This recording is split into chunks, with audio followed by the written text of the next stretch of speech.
Tapi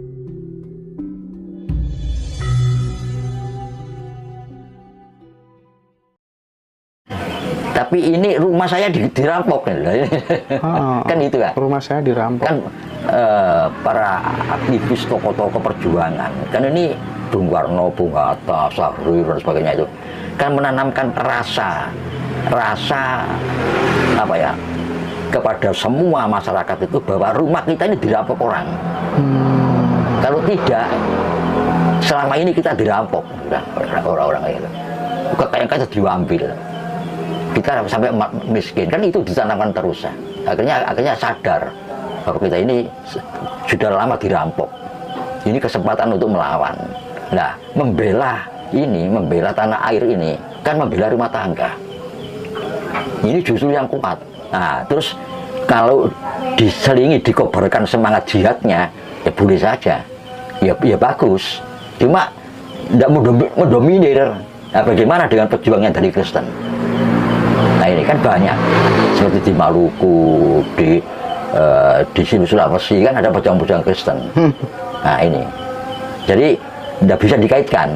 Kalau menyemangati itu bisa, tapi aslinya jadi membela tanah air, itu. Oke. Sekarang kita menurut Mbah Gatot nih ya, karena banyak teman-teman gitu ya, guru-guru spiritual khususnya teman-teman di Jawa gitu ya. Sekarang bangsa kita itu nggak nunggu dirampok aja, uangnya udah disetor ke sana semua gitu. Gimana itu Mbak Gatot? Nah ini apa ya, kesadaran apa sebenarnya terjadi. Nah, sekarang ini kan apa ya, mengkritisi spiritual itu sepertinya mulai dulu itu tabu kita ini, tapi akhir-akhir ini mulai keberanian itu ya mengkritisi. Sebenarnya mereka lama nahan gitu ya Pak? Iya, rupanya begitu. Sekarang ini mulai kita mengkritisi itu, sehingga timbul keberanian dan akhirnya objektif apa adanya. Ini saya rasa kesadaran seperti ini penting. Iya. Penting. Tapi ini yang terjadi di Eropa sudah lama kan ini. Kalau di Eropa timbul Freemason, Illuminati itu kan karena mengkritisi gereja ini, sehingga cepat maju. Di sini kan tertahan. Karena kita tidak mau, tidak berani. Iya. Kita nggak maju-maju gara-gara itu ya? Ya kemungkinan, jadi tidak fair ya. Kalau di sana kan ada Illuminati, ada Freemason, dia berani mengkritisi paham mainstream yang membuat bangsa mereka tidak maju gitu ya. Contohnya paham-paham gereja yang dinilai terlalu hanya menguntungkan kelompok tertentu gitu mungkin ya Mbak ya. Sehingga dari kalangan gereja menganggap itu setan. Oh iya, paham. Akhirnya ditengahi oleh Protestan yang Martin Luther itu ya. Nah di sini ini pun juga terjadi sekarang ini, Jadi mulai mengkritisi itu. Tapi kenapa orang, misalnya aku kutip kata-katanya Habib Rizik sendiri gitu ya, yang dia juga merasa keturunan Rasul gitu ya. Jangan panggil Habib pada keturunan Nabi yang tidak solih perilakunya gitu ya. Banyak loh Mbak, Habib-Habib yang mereka yang mengaku Habib, dijuluki Habib gitu, terus kemudian menunjukkan perilaku-perilaku yang sama sekali tidak santun gitu ya, tidak mencerminkan sebagai orang yang soleh gitu. Tapi masyarakat kita itu Mbak, ya, masyarakat kita itu nggak tahu. Kalau sudah dengar kata-kata beb gitu ya, di tempat saya itu kan ada kampung Arab gitu ya, meskipun dia habis beli karnopen gitu, dari mana beb gitu kan, banyak kayak gitu tuh, babeb setiap hari gitu kan ya. Itu tuh kalau sudah dengar kata beb gitu, itu bentuk penjajahan ideologi sebuah bangsa nggak sih? Iya, memang ada yang menanamkan perasaan seperti itu. Ya, padahal di sisi lain tidak bisa Nabi itu terus punya rating keduanya, anaknya ketiga cucu. Itu penting untuk digarisbawahi itu. Jadi yang benar-benar dimuliakan adalah Rasulullah, bukan keturunannya begitu ya Mbak ya. Kalau sudah keturunannya itu diikutkan, kan menurunkan derajatnya Nabi sendiri. Oke. So, nggak perlu ya kita tes DNA gitu. Yang penting sekarang udah ngerti. Yang dimuliakan cukup nabinya aja gitu ya Mbak Gatot ya. Iya. Karena gini Mbak, sekarang itu ya sejak rame soal Habib gitu ya, mulai terbongkar seperti yang disampaikan Mbak Gatot di awal tadi. Misalnya kayak bisnis makam Habib palsu gitu. Wah, dia mungkin ini Mbak, apa tuh namanya? Wah, ini kayaknya kalau dibuat konsep seperti di Mekah itu keren deh kayaknya gitu mungkin ya. Biar orang-orang pada berbondong-bondong ke sini semua bawa jamaahnya. Itu bisnis yang sangat luar biasa dong gitu. Dan itu di bangsa kita, Mbak, seperti itu. Bagaimana menurut Mbak Gatot? Begini, ini saya lebih senang saya awali dengan pengalaman waktu muda. Suasananya berbeda. Oke. Dulu saya masih muda sampai umur 50. Itu masih banyak kelompok Islam di Indonesia ini yang menyatakan bahwa Nabi tidak punya turun. Banyak. Sekarang kan kalah bahwa Nabi punya turun. Nah, Hasan Hussein yang terbunuh cuma satu. Entah Hasannya entah Husainnya terbunuh, satunya masih hidup terus punya turun. Bahkan dari ibu lain punya. Tapi dulu enggak. Dulu itu punya turun dan tidak punya turun. Ini apa namanya? Sama banyak. Imbang gitu ya. Imbang, iya. Paham yang satu mengatakan punya keturunan, Iya. yang satu nggak punya keturunan, itu imbang gitu. Iya, imbang. Sekarang yang nggak punya keturunan itu hilang gitu. Iya. Iya gitu ya, Pak ya. Jadi, dan itu karena ya dia nggak punya turun itu apa ya dari Persia, sehingga Persia kuat kalau sudah punya turun itu kan gitu ya. Jadi istri apa Fatimah ya itu kan Ali ya, Ali itu orang Persia sehingga turunnya berdarah Persia. Ini kan sepertinya apa ini yang mengobarkan bahwa Nabi punya turun kan gitu. Yang dari Persia itu. Iya, dari Persia itu. Oke. Nah, itu. Lalu kenapa kemudian tiba-tiba kok yang tadinya berimbang terus sekarang jadi seperti ini? Itu faktor apa?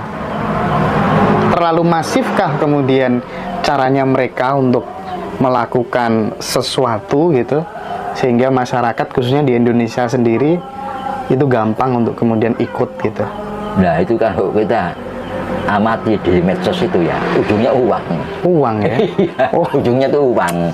Keren, makanya kan gini ya, sekarang kalau kita lihat dari Buddha, nabinya kan tidak kawin, tidak punya turun. Nah, dari Musa juga begitu, tidak punya turun. Isa juga begitu. Nah, Nabi Muhammad ini punya banyak istri, tapi justru di sisi lain banyak yang meyakini dan banyak yang punya turun. Dibuat oleh Tuhan tuh tidak punya turun, gitu. Sehingga dikhawatirkan nanti merasa kelompok-kelompok yang istimewa. Di mana itu kalau sudah begitu kan menyalahi ajaran Islam sendiri. Itu mungkin begitu. Sehingga banyak orang mengaku keturunan. Yeah. Ini yang menjadi mungkin kalau omongan ini di Arab sana mungkin geger di Indonesia lah ini. Tapi gini ya, kita boleh berandai-andai gitu, pakai kacamata yang lebih logis dan realistis saja barangkali. Ketika kemudian kondisinya seperti ini gitu, mereka yang mengaku misalnya kayak Habib Ba'alawi gitu, yang kemudian mulai terkuak sekarang motivasinya datang ke Indonesia untuk apa, dan tidak sedikit mereka yang dulu dipanggil Habib mulai sekarang mendeklarasikan diri, aku mulai sekarang tidak Habib lagi gitu. Itu banyak sekali gitu, termasuk sudah ada yang tes DNA dan seterusnya gitu. Nah, ada perspektif yang mengatakan bisa jadi kalau kemudian kondisi cara mereka masuk ke Indonesia, agama-agama langit itu seperti itu, orang akan pada tahu semuanya, dan suatu ketika agama langit itu yang katanya agama samawi itu bisa saja digantikan oleh agama bumi gitu. Mungkin nggak ke depan akan terjadi peristiwa seperti itu? Lihat perkembangannya bisa begitu. Bisa begitu ya. Kan apa ya, dari bangsa-bangsa yang punya agama dan menyebarkan sukses itu kan tadi itu ras Kaukasus ini. Termasuk Arab, India gitu iya. ya. Jadi India, Arab, Eropa. Tapi selain itu tidak ada agama yang untuk lokal, baik itu kulit berwarna mau hitam. Jadi tidak pernah menyebarkan ajarannya. Jadi orang Jawa nggak perlu sampai ke luar negeri untuk mendakwahkan agamanya gitu, nggak perlu ya, kepercayaannya nggak ada ya. Iya. Nah, sehingga sepertinya kita ya orang Indonesia, Nusantara atau Jawa, kalau kita baca entah itu ya mendengarkan orang ceramah atau orang menerangkan tentang isi Al-Quran, Injil, Zabur, Taurat, tidak menyinggung kita. Oh iya. Kan tidak ada ya menyinggung kita. Wong kan tidak ada. Tidak ada. Sampai orang-orang ya anak muda-muda yang aktif di pondok itu sampai mikir iya apa kira Nabi dulu udah dijawab pamannya nang Jawa ya sampai apa gitu pendapatnya menyinggung Jawa. Iya. Oke. Soal Habib ini memang menjadi pro dan kontra akhir-akhir ini khususnya di media sosial. Tapi paling tidak hari ini kita sudah menemukan gambaran. Tadi Mbak Khatot mengatakan bahwa yang perlu dimuliakan adalah Rasulullah itu sendiri. Untuk keturunannya sampai berapa itu manusia biasa, nggak ada bedanya sama kita, gitu ya. Terus kemudian yang kedua, mereka datang ke sini awalnya adalah untuk mencari nafkah, ya, lagi-lagi untuk kepentingan uang, termasuk kemudian muncul bisnis makam Habib palsu ditemukan di beberapa tempat. Belum lagi ada Habib yang dia itu sebenarnya adalah agen Israel gitu, melakukan proyek pencarian makam untuk diba'alawikan gitu. Jadi ini kan keren banget gitu. Oke, seperti itu Mbak Khatot obrolan kita terkait dengan fenomena habaib Ba'alawi yang tarung dalam tanda kutip dengan. Tapi gini, apa saya tambahin lagi? Oke. Pertama itu mengenai kewarganegaraan. Nah, yang tadi kan berhadapan antara muncul sekelompok orang yang mengaku turunan Rasulullah. Akhirnya ulama lama, artinya yang sudah terah orang lama itu sepertinya tidak terima. Nah, dari sini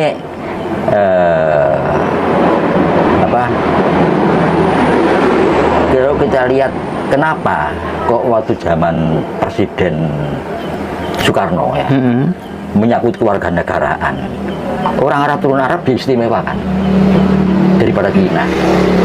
Itu pada tahun 70-an, 70-80 ini dari Pak Bung Karno akhir dan Pak Harto awal. Ini menertibkan kewarganegaraan. So, banyak orang-orang Indonesia ini keturunan double warga negara. Cina itu ya warga Indonesia, ya warga negara Cina. Itu banyak. Akhirnya timbul kebijaksanaan bahwa bagi Cina yang tidak melapor ya kepada pemerintah, terutama lembaga yudikatif ya, yang dilapor itu, bahwa dia itu warga Indonesia, dia diam, dia dijadikan warga negara asing, dan diberi waktu setahun dia diam, dia asing. Kalau Anda melapor, Bapak saya warga negara Indonesia, baru warga negara Indonesia. Kalau tidak melapor dia asing. Tapi kini Arab dibalik. Arab diam aja warga negara Indonesia. Tanpa ngomong warga Indonesia, menengah juga raikan warga Indonesia. Lah, rupanya menurut pandangan pemerintah dulu itu tidak ada Arab yang asli. Yang datang ke sini itu mesti kawin dengan pribumi. Nah, sekarang muncul. Lah ini yang baru muncul ini kita tidak tahu proses kewarganegaraannya. Iya ya. Apa keturunan ini apa baru orang baru yang terus minta menjadi kewarganegara Indonesia lewat proses kewarganegaraan. Lah ini yang kita tidak tahu. Ini perlu. Kok baru muncul sekelompok orang mengaku Habib ya turunan Rasulullah ya. Ini tersinggung yang ini. Dan ini siapa ini? Siapa ini? Tiba-tiba gitu ya? Apa negara baru atau orang lama? Terus macam berubah apa gitu? Ini yang jadi permasalahan. Kita rakyat jelata tadi boleh curiga. Ya apa ya? Wong saya mewakili siapa ya? Mewakili sesama orang-orang desa warga Indonesia. orang-orang misalnya ya Cina, Arab, ada kata meninggal. Nah, ini sudah lama anak-anak dulu zaman muda itu curiga di kuburannya itu kan terus diganti. Ayo mati diredam, terus orang lain yang dari Arab sana atau dari Cina datang ke sini langsung iki kok ngisi ono, apalagi orang baru. Nah ini bapak lain dengan orang kita, yang matu ruame sak kampung, kabeh melu mendem ro iki kuburane. Nah ini yang kadang-kadang semua itu hanya grundel, sopot yang di kok itu dari semati Arab itu dari Cina ke semati kok ndi